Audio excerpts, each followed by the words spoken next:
So we finished with the blood flow through the chambers of the heart. Remember, 1, 2, 3, 4. And that's basically it. And here in the book, they're showing you way too many lines, but I think still okay. So then we have the coronary circulation. The coronary circulation is the circulation that is going to provide blood to your heart. So it's very important because at the moment that the heart does not have oxygen, the heart is going to suffer and it's going to die almost immediately. So it's very important to know how the heart gets the blood for nutritional purposes. Arterial supply, meaning all the arteries that you're going to have in your heart. There are two main arteries.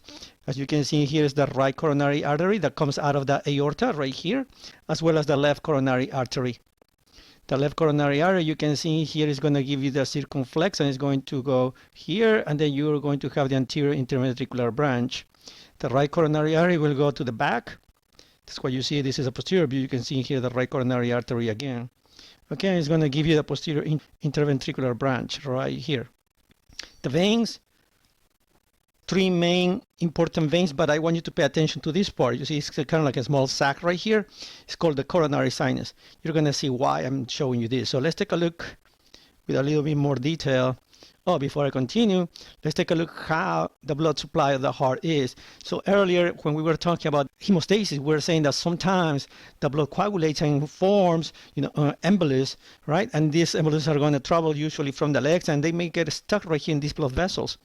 And again, if there's not enough branches for these blood vessels, so there's going to be some areas right here in the heart that are going to lack oxygen, and that's going to cause, best case scenario, angina, worst case scenario, a heart attack, right? It's going to be an infarct.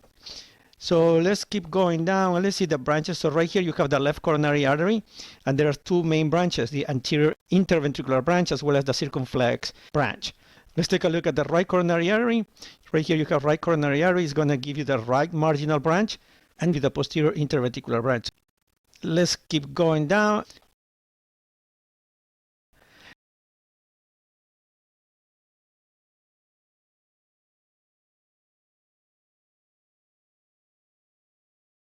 Angina is pain that you get in your heart. And heart attack is the sudden death of an area of the myocardium due to an obstruction in coronary circulation. So veins, venous drainage.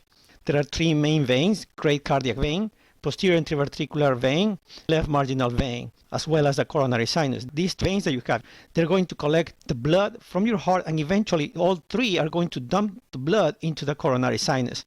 The coronary sinus basically collects the blood from all these veins, and then the coronary sinus is going to dump all the blood from the heart into your right atrium.